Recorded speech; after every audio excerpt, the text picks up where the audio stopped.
সম্মানিত ভাই, আমরা ইতিপূর্বে অনেক বক্তাদের কাছে এই সিয়াম বা রোজা সম্পর্কে আলোচনা শুনলাম।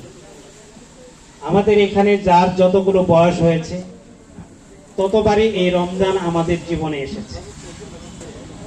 এই আলোচনাগুলোই আমরা শুধু এই বিশেষ ব্যানারে নয়, ইমাম সাহেবের বা খতিব সাহেবের খুতবাতেও এই বয়ানগুলো আমরা শুনে থাকি যে রমজান এসেছে, রমজান মাসের মর্যাদা সম্পর্কে, তাকওয়া সম্পর্কে অনেক ফজিলত সম্পন্ন হাদিস এখনো আমরা শুনি।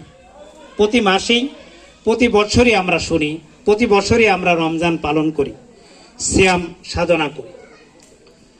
কিন্তু মূলত যে তাকওয়ার কথা এখানে উল্লেখ করা হয়েছে, প্রতি বছর থেকে যদি পর্যালোচনা করি, এই তাকওয়া সম্পন্ন লোক যদি আমরা মুসলিমরা হয়ে যেতাম এই রমজানের সিয়াম সাধনার মাধ্যমে,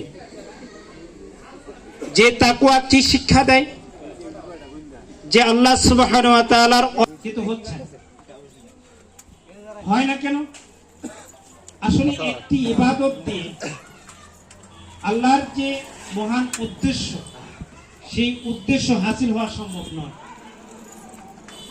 রোজা একটি ইবাদত, নামাজ একটি ইবাদত, যাকাত একটি ইবাদত, হজ একটি ইবাদত।